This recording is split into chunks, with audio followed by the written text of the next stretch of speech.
നമസ്കാരം. 2024 ഫെബ്രുവരി 14 കുംഭമാസം ആരംഭിക്കുകയാണ്. മാർച്ച് 13 അവസാനിക്കുകയും ചെയ്യും.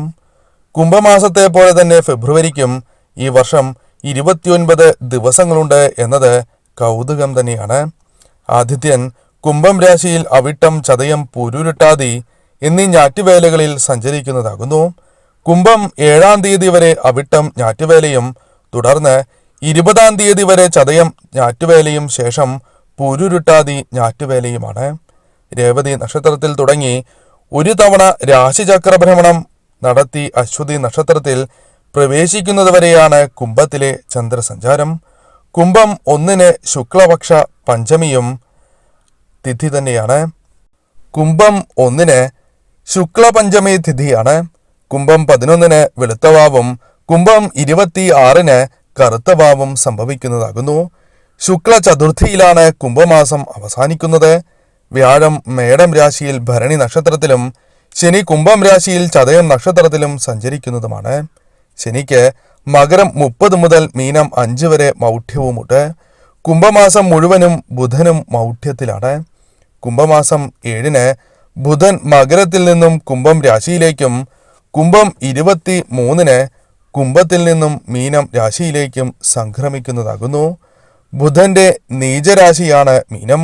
അങ്ങനെ മൗഢ്യം, നീചസ്ഥിതി എന്നിവ സംഭവിക്കുകയാൽ ദുർബലനായി മാറുന്നു ബുധൻ. ചൊവ്വ മകരം രാശിയിൽ തുടരുന്നതുമാണ്. ഉച്ചസ്ഥനാണ് മകരം രാശിയിലെ ചൊവ്വ. ആ രാശിയിൽ തന്നെ ശുക്രനും സഞ്ചരിക്കുന്നുണ്ട്. കുംഭം 23 ശുക്രൻ കുംഭം രാശിയിലേക്ക് പകരുന്നതുമാണ്. മീനം രാശിയിൽ അപസ്യവിഗതിയിൽ രാഹുവും അപ്രകാരം കന്നിരാശിയിൽ കേതുവും സഞ്ചരിക്കുന്നതുമാണ്. രേവതി നക്ഷത്രത്തിലാണ് രാഹു. കേതു ചിത്തിരയിലുമാണ്. മാസമധ്യത്തോടെ അത്തം നക്ഷത്രത്തിൽ പ്രവേശിക്കുന്നതുമാണ്. ഈ ഗ്രഹനിലയെ മുൻനിർത്തി നോക്കുകയാണ് എങ്കിൽ ചില നക്ഷത്രക്കാർക്ക് ഉച്ചയിൽ ശുക്രൻ ഉദിക്കുന്ന സമയമാണ് എന്ന് തന്നെ പറയാം. ശുക്രകടാക്ഷത്താൽ ജീവിതത്തിൽ പെട്ടെന്ന് തന്നെ നേട്ടങ്ങൾ വന്നു ചേരുവാൻ സാധിക്കുന്ന ആ നക്ഷത്രക്കാർ ആരെല്ലാമാണ് എന്ന് ഈ വീഡിയോയിലൂടെ വിശദമായി തന്നെ മനസ്സിലാക്കാം. വിശേഷാൽ മാസാദ്യ പൂജയിൽ ഉൾപ്പെടുത്തുവാൻ ആഗ്രഹിക്കുന്നവരാണ് എങ്കിൽ പേരും നിങ്ങളുടെ ജന്മനക്ഷത്രവും കമന്റ് ബോക്സിൽ രേഖപ്പെടുത്തുക. എന്തെങ്കിലും പ്രത്യേക ആവശ്യത്തിനായി പ്രാർത്ഥിക്കേണ്ടതായിട്ടുണ്ട് എങ്കിൽ ആ കാര്യവും രേഖപ്പെടുത്തുവാൻ പ്രത്യേകം ശ്രദ്ധിക്കുക. ആദ്യത്തെ നക്ഷത്രമായി പറയുവാൻ സാധിക്കുന്നത് അശ്വതി നക്ഷത്രമാണ്. അശ്വതി നക്ഷത്രക്കാർ ഈ കാര്യങ്ങൾ കേൾക്കുന്നുണ്ട് എങ്കിൽ ചില കാര്യങ്ങൾ മനസ്സിലാക്കേണ്ടതായിട്ടുണ്ട്. കുംഭമാസം ആരംഭിക്കുമ്പോൾ നിങ്ങൾക്ക് ശുക്രദശയ്ക്ക് തുല്യമായ ചില കാര്യങ്ങൾ ജീവിതത്തിലേക്ക് വന്നു ചേരും എന്ന കാര്യം നിസ്സംശയം പറയാം. നിങ്ങൾക്ക് ഗുണാനുഭവങ്ങൾ വർദ്ധിക്കുന്ന സമയമാണ്. അതേപോലെ തന്നെ സൽക്കർമ്മങ്ങളുടെ ഫലങ്ങൾ ജീവിതത്തിലേക്ക് വന്ന് ചേരുക തന്നെ ചെയ്യും. കൂടാതെ ഈ സമയം നിങ്ങൾക്ക് തൊഴിലുമായി ബന്ധപ്പെട്ട് നേട്ടങ്ങൾ വന്നു ചേരാം. നേട്ടങ്ങൾ എന്ന് പറയുമ്പോൾ പ്രധാനമായും നിങ്ങൾക്ക് സ്ഥാനക്കയറ്റം ലഭിക്കാം. അതേപോലെ തന്നെ പുതിയ ജോലി ലഭിക്കുവാൻ, അതേപോലെ നിലവിലുള്ള ജോലി മാറുവാൻ ഏറ്റവും ഉത്തമമാണ് ഈ സമയം എന്ന കാര്യവും ഓർക്കുക. യാത്രകൾ നടത്തേണ്ടതായ അവസരങ്ങൾ വന്നു ചേരാം. ആ യാത്രകൾ നിങ്ങൾക്ക് അനുകൂലമായി തന്നെ വന്ന് ഭവിക്കും. പല കാര്യങ്ങളുമായി ബന്ധപ്പെട്ട് ക്ലേശങ്ങൾ അനുഭവിക്കുന്ന ഒരു സമയം തന്നെയാണ് നിങ്ങൾക്ക് ഇപ്പോൾ. എന്നാൽ അത്തരം കാര്യങ്ങൾ നിങ്ങളിൽ നിന്നും അകലുകയും നിങ്ങൾക്ക് അനുകൂലമായ പ്രയോജനം വർദ്ധിക്കുന്ന കാര്യങ്ങൾ വന്നു ചേരും. മത്സരങ്ങൾ, പരീക്ഷകൾ, അഭിമുഖങ്ങൾ എന്നിവയ്ക്ക് തയ്യാറെടുക്കുന്നവരാണ് എങ്കിൽ മികച്ച പ്രകടനങ്ങൾ തന്നെ കാഴ്ചവയ്ക്കുവാൻ സാധിക്കും. സാമ്പത്തികപരമായ രംഗത്തും നിങ്ങൾക്ക് മെച്ചം അഥവാ നേട്ടം വന്നു ചേരുന്ന സമയം തന്നെയാണ്. പൊതുപ്രവർത്തകർക്ക് അനുയായികളുടെ പിന്തുണ, പൂർണ്ണമായ പിന്തുണ തന്നെ വന്നു ചേരാം. ഈ സമയം അനുകൂലമാണ് സമയം. അതിനാൽ തന്നെ നിങ്ങൾ ധൈര്യമായി തന്നെ മുന്നോട്ട് പോവുക. ഏറ്റവും ശുഭകരമായ ഫലങ്ങൾ തന്നെ കുംഭമാസത്തിൽ പ്രതീക്ഷിക്കുക തന്നെ ചെയ്യാം. മറ്റൊരു നക്ഷത്രമായി പരാമർശിക്കുന്നത് ഭരണി നക്ഷത്രമാണ്. ഭരണി നക്ഷത്രക്കാരെ സംബന്ധിച്ചിടത്തോളം ചില കാര്യങ്ങൾ അറിയേണ്ടതായിട്ടുണ്ട്. 11-ാം ഇടത്തിലെ ആദിത്യ ശനി സഞ്ചാരം ഗുണമരുളുന്ന സമയമാണ് നിങ്ങൾക്ക് വന്ന് ഭവിച്ചിരിക്കുന്നത് എന്ന് തന്നെ പറയാം. ബുധനും കൂടി അവിടേക്ക് സഞ്ചരിക്കുമ്പോൾ നിങ്ങൾക്ക് ചില അനുകൂലമായ കാര്യങ്ങളാണ് വന്ന് ചേരുക. കച്ചവടവുമായി ബന്ധപ്പെട്ട് ലാഭം വർദ്ധിക്കും, ഭാഗ്യം വർദ്ധിക്കും. പ്രതീക്ഷിക്കാതെ തന്നെ അവസരങ്ങൾ നിങ്ങൾക്ക് വന്നു ചേരാം. നിങ്ങളുടെ ജോലിയിൽ പെട്ടെന്ന് തന്നെ ഉയർച്ച വന്നു ചേരാം. കൂടാതെ ഏതെങ്കിലും തർക്കങ്ങളുണ്ട് എങ്കിൽ അത് പരിഹരിക്കുവാൻ സാധിക്കും. കൂടാതെ അനുകൂലമായ വിധി സമ്പാദിക്കുവാൻ നിങ്ങൾക്ക് സാധിക്കും. ഉദ്യോഗക്കയറ്റം നിങ്ങൾക്ക് സാധ്യത തന്നെയാണ്.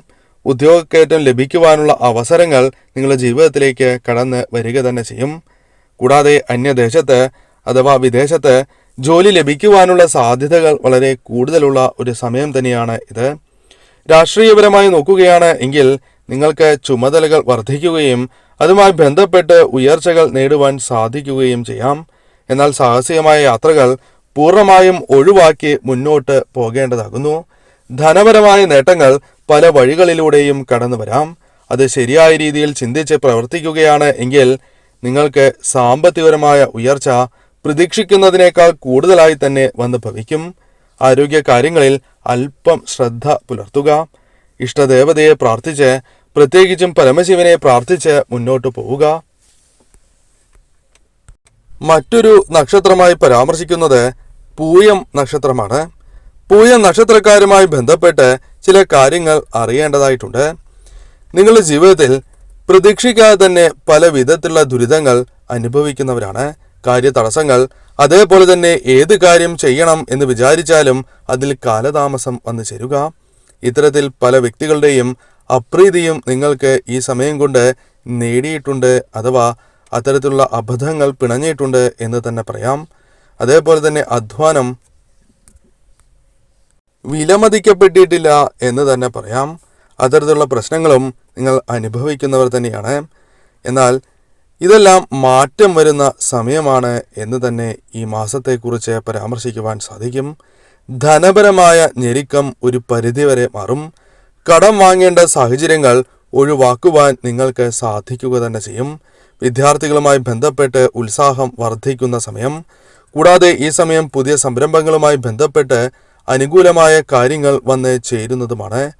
നിങ്ങൾ ചെയ്യുന്ന കാര്യങ്ങൾ നിങ്ങൾക്ക് അനുകൂലമായി തീരും. അംഗീകാരം വർദ്ധിക്കും. അതേപോലെ തന്നെ പല വ്യക്തികളുടെയും അപ്രീതി, അതുമൂലമുള്ള നിങ്ങളുടെ പല പ്രശ്നങ്ങളും പരിഹരിച്ച് മുന്നോട്ട് പോകുവാൻ സാധിക്കുക തന്നെ ചെയ്യും. അതിനാൽ തന്നെ ഈ സമയം നിങ്ങൾക്ക് അനുകൂലമാണ് എന്ന് തന്നെ പറയാം. ഭാഗ്യം അനുകൂലമായി തീരും. പ്രതീക്ഷിക്കാതെ തന്നെ ജീവിതത്തിലേക്ക് ധനപരമായ നേട്ടങ്ങൾ വന്നു ചേരുക. കൂടാതെ ഈ സമയം നിങ്ങൾ എന്ത് പ്രതീക്ഷിക്കുന്നുവോ ആ കാര്യങ്ങൾ ജീവിതത്തിലേക്ക് തടസ്സങ്ങൾ കൂടാതെ വന്ന് ചേരുന്നതുമാകുന്നു. ഈ സമയം പൂയം നക്ഷത്രക്കാർക്ക് അനുകൂലമാണ് എന്ന് തന്നെ പറയാം. ശുക്രന്റെ കടാക്ഷം കൂടി ഉള്ളതിനാൽ തീർച്ചയായും നേട്ടങ്ങൾ ഇരട്ടിക്കുക തന്നെ ചെയ്യും. മറ്റൊരു നക്ഷത്രമായി പരാമർശിക്കുന്നത് ചതയം നക്ഷത്രമാണ്. ചതയം നക്ഷത്രക്കാർക്ക് ഈ സമയം വലിയ പരിശ്രമങ്ങൾ തന്നെ നടത്തേണ്ടി വരും എങ്കിൽ പോലും ധനപരമായ നേട്ടങ്ങൾക്ക് സാധ്യത കൂടുതൽ തന്നെയാണ്. കൃത്യമായി തന്നെ ആസൂത്രണം ചെയ്ത് മുന്നോട്ട് പോവുകയാണ് എങ്കിൽ ബിസിനസ്സുമായി ബന്ധപ്പെട്ടും തൊഴിൽപരമായും നേട്ടങ്ങൾ വർദ്ധിക്കുന്ന സമയം തന്നെയാണ്. ലോൺ, ചിട്ടി തുടങ്ങിയ കാര്യങ്ങൾ ലഭിക്കാനുള്ള അവസരങ്ങൾ വർദ്ധിക്കും. അത് നിങ്ങൾക്ക് ശരിയായ രീതിയിൽ തന്നെ പ്രയോജനപ്പെടുത്തുവാൻ സാധിക്കും എന്ന കാര്യവും ഓർക്കുക. ഉന്നതാധികാരികളുടെ അഥവാ മേലുദ്യോഗസ്ഥരുടെ പ്രോത്സാഹനം ലഭിക്കുന്ന സമയം തന്നെയാണ് ഇത്. മാനസികമായ സമ്മർദ്ദം നിങ്ങൾക്ക് ഒരു പരിധിവരെ ഒഴിവാക്കുവാൻ സാധിക്കും. തൊഴിൽപരമായ യാത്രകൾ നടത്തേണ്ടി വരും. എന്നിരുന്നാൽ പോലും അത് നിങ്ങൾക്ക് അനുകൂലമായി ഭവിക്കുക തന്നെ ചെയ്യും. കൂടാതെ ഈ സമയം ധനപരമായ നേട്ടങ്ങൾ വന്നു ചേരുന്നതിനോടൊപ്പം തന്നെ മക്കളുമായി ബന്ധപ്പെട്ട് അനുകൂലമായ കാര്യങ്ങൾ വന്നു ചേരുകയും പല കാര്യങ്ങളുമായി ബന്ധപ്പെട്ട് ശുഭകരമായ തീരുമാനങ്ങൾ സന്താനങ്ങളുമായി ബന്ധപ്പെട്ട് കൈക്കൊള്ളുവാൻ നിങ്ങൾക്ക് സാധിക്കും. വളരെ കാലമായി ആഗ്രഹിക്കുന്ന ചില സ്ഥലങ്ങൾ അല്ലെങ്കിൽ വാങ്ങുവാൻ ആഗ്രഹിക്കുന്ന ചില കാര്യങ്ങൾ വന്നു ചേരുന്ന ഒരു സമയം കൂടിയാണ് ഇത്. തീർച്ചയായും ഈ സമയം നിങ്ങൾ ശരിയായ രീതിയിൽ പ്രവർത്തിക്കുകയാണ് എങ്കിൽ ധനപരമായ നേട്ടങ്ങൾ വന്നു ചേരും. അതേപോലെ തന്നെ മാനസികമായ സമ്മർദ്ദം കുറയ്ക്കുകയും സന്തോഷം ജീവിതത്തിലേക്ക് കടന്നു വരികയും ചെയ്യും. മറ്റൊരു നക്ഷത്രമായി പരാമർശിക്കുന്നത് രേവതി നക്ഷത്രമാണ്. രേവതി നക്ഷത്രക്കാരെ സംബന്ധിച്ചിടത്തോളം അനുകൂലമായ സമയമാണ് വന്ന് ഭവിച്ചിരിക്കുന്നത്, അഥവാ കുംഭമാസം എന്ന് തന്നെ പറയാം. കരാറുകളുമായി ബന്ധപ്പെട്ട് അത് പുതുക്കി കിട്ടുവാനുള്ള കാലതാമസം ഒഴിവായി കിട്ടുന്നതാണ്. കരാറുകൾ പുതുക്കാം. അതേപോലെ തന്നെ വായ്പകളുമായി ബന്ധപ്പെട്ട് തിരിച്ചടവിന് പ്രയാസപ്പെടേണ്ടി വരില്ല എന്ന കാര്യവും ഓർക്കേണ്ടതാണ്. ഒരു പരിധിവരെ അത്തരം കാര്യങ്ങൾ നിങ്ങൾക്ക് അനുകൂലമായി ഭവിക്കാം. എന്നാൽ കാര്യങ്ങൾ കൃത്യമായി ആസൂത്രണം ചെയ്ത് മുന്നോട്ട് പോകണം എന്ന കാര്യം ഓർക്കേണ്ടതാണ്. ബിസിനസ്സുമായി ബന്ധപ്പെട്ട് അനുകൂലമായ ഫലങ്ങൾ വന്നു ചേരാം. ഈ സമയം ജീവിതത്തിലേക്ക് സമാധാനം കടന്നു വരുന്ന സമയം തന്നെയാണ്. ആഹ്ലാദിക്കുവാനുള്ള അവസരങ്ങൾ ജീവിതത്തിലേക്ക് കടന്ന് വരിക തന്നെ ചെയ്യും. ഗുണത്തിനും അതേപോലെ തന്നെ ദോഷവുമായി ബന്ധപ്പെട്ട കാര്യങ്ങൾ ചിന്തിക്കും. എന്നിരുന്നാൽ പോലും ഈശ്വരകടാക്ഷം ഉള്ളതിനാൽ തന്നെ ഗുണകരമായ കാര്യങ്ങളുമായി ബന്ധപ്പെട്ട് മുന്നോട്ട് പോകുവാൻ നിങ്ങൾക്ക് സാധിക്കും. മാനസികമായ പിരിമുറുക്കങ്ങളുണ്ട് എങ്കിലും അതൊരു പരിധിവരെ ഒഴിവായി കിട്ടുക തന്നെ ചെയ്യും. വിദ്യാർത്ഥികൾക്ക് പഠനത്തിൽ ഉയർച്ച നേടുവാൻ സാധിക്കുന്ന ഒരു സമയം കൂടിയാണ് ഇത്. കൂട്ടുകച്ചവടവുമായി ബന്ധപ്പെട്ട് ശ്രദ്ധിച്ചില്ല എങ്കിൽ ധനനഷ്ടം സംഭവിക്കാം. എന്നാൽ ശ്രദ്ധയോടെ മുന്നോട്ട് പോവുകയാണ് എങ്കിൽ ധനപരമായ നേട്ടങ്ങൾ വന്നു ചേരാം.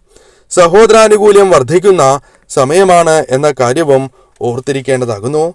വിചാരിച്ചതിലും ഏറ്റവും ശുഭകരമായ ഫലങ്ങൾ വന്നു ചേരുന്ന, പ്രത്യേകിച്ചും സാമ്പത്തികപരമായ നേട്ടങ്ങൾക്ക് സാധ്യത കൂടുതലാണ് എന്ന കാര്യവും ഓർക്കുക.